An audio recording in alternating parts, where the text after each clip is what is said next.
Hi guys, my name is Kit. So today we're back on another speaking test. Okay, so why do wars still happen in the modern world? Well, not the reason behind not the reason behind why wars still happen in the modern world. Not is that not every nation not on the earth are running competitions endlessly. So first, they run competition for natural resources. Yeah. So there is just a simple logic that the more natural resources that country owns, the the stronger the country becomes. So nations they compete, they run endless races, around how to obtain as many natural resources as possible. And of course they will fight each other for those things too. So wars still happened like that. And another thing is that historical conflicts and territorial disputes are being brought up again by some nations that are forming well, what do we call it, forming like, yeah, are being enemies. Okay, so historical conflicts, well, not it can be very old conflicts from the past, but like some countries they still bring up those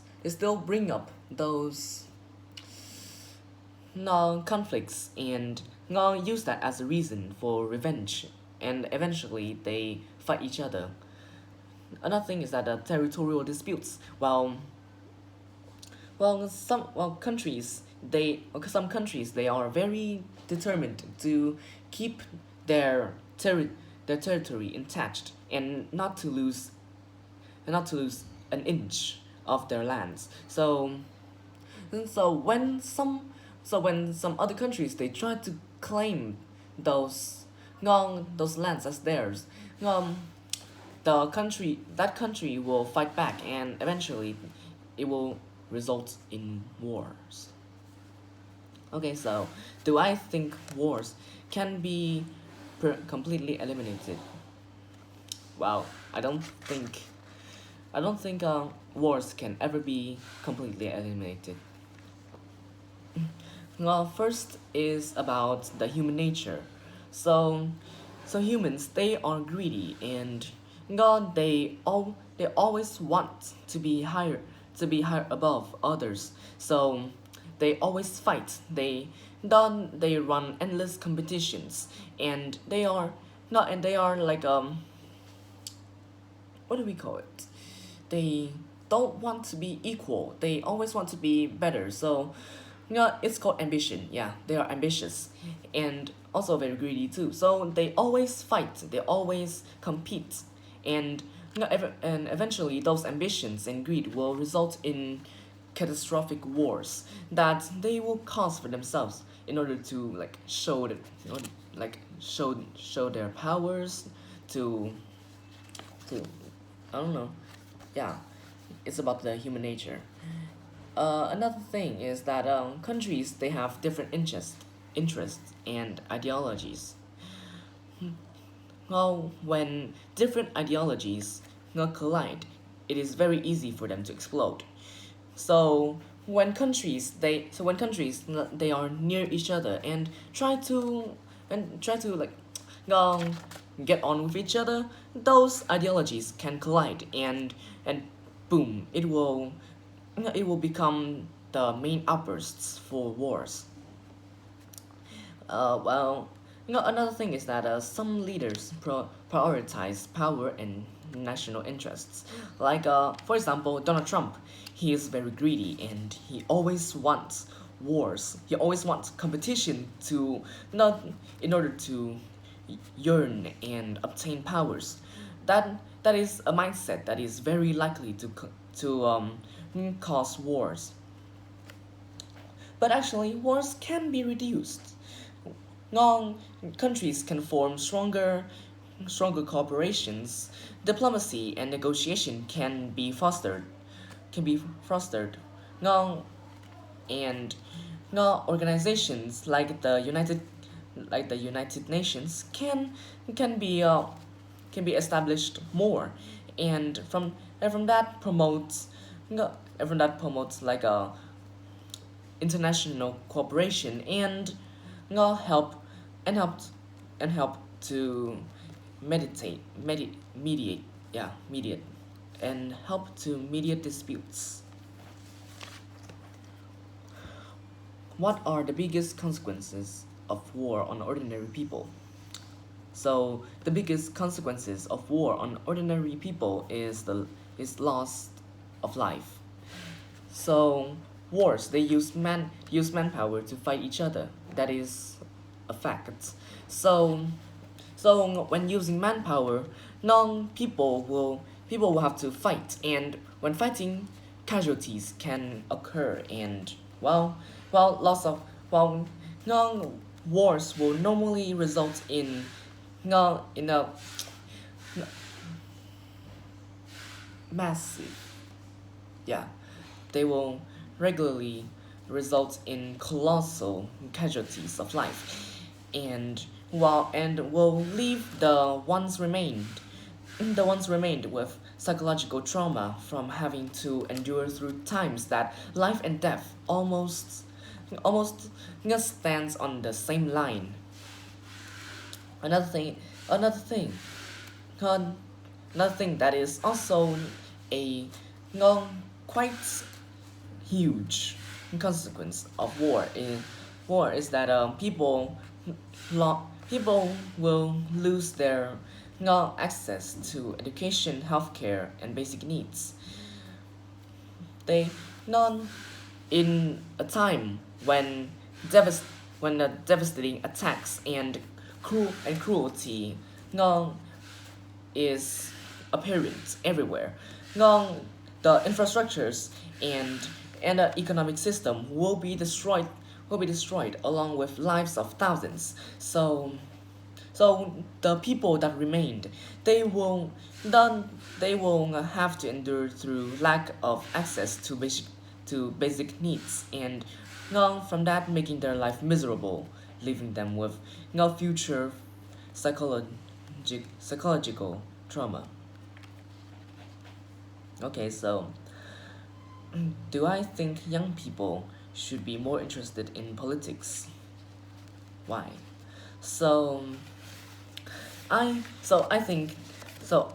Yes, indeed, I do think that young people should be more interested in politics because, no, politics affects everyone on the earth. So first, no, so first, political decisions affect education, jobs, and the economy. So everyone they have to go to school, they have to work, they have to contribute to the economy in order to be a functional member of the society. Everybody knows that. But with just one little decision of of the political leaders, not every single one of those can be changed, and and from that, more people should be aware of the changes, so it can be more easy it can be easier for them to adapt and and be used to all those changes, so they can get over it and live normally again. And another thing is that young people will become future leaders and voters. Well, they can't lead anyone politically without any knowledge or backgrounds of not those lang- of those like no knowledge. So young people of course have to be interested in politics at some degree to maybe take in the little basic knowledge that about politics. So in the future, now it wouldn't be foreign for them to like having to contribute to the political works. Yeah. What qualities make a good political leader? So the most important qualities that make a good political leader for me is no philosophy qualities and no integrity and honesty. So first about no philosophy values. No, so that no that political leader, he has to put his men, no put he has to prioritize his men. So in order to understand and prioritize them, he will have to, he needs to have good philosophy qualities. So so he can understand the hardship, the lives of the ones below him. So he can lead them most effectively and understand them. Which is not a which is a very important factors in solidarity. Another thing is that they have to be truthful, integrity and honesty. They are very important for a leader because well because, well to lead not to lead his people, the leader has to be truthful so everyone can trust him. Nobody would follow a man that always tells lies because well it is not reliable and they can't guarantee anything. No, they can't guarantee anything about their future or some no, or anything. So they so no solidarity cannot be formed no and thus they and thus that nation will fail politically and catastrophically. Yeah. Should countries prioritize diplomacy over military action? Yes, they sh- yes they should in yes they should definitely prioritize diplomacy over military actions because diplomacy prevents loss of life. No, it is it is 1,000% better not to not use manpower to fight physically but mentally to mentally because well at least they don't die. And another thing is that it helps diplomacy helps maintain long-term international relationships while solidarity is very important. And when we can form solidarity among all nations on earth, peace will maybe peace will maybe occur, peace will maybe happen to the earth, and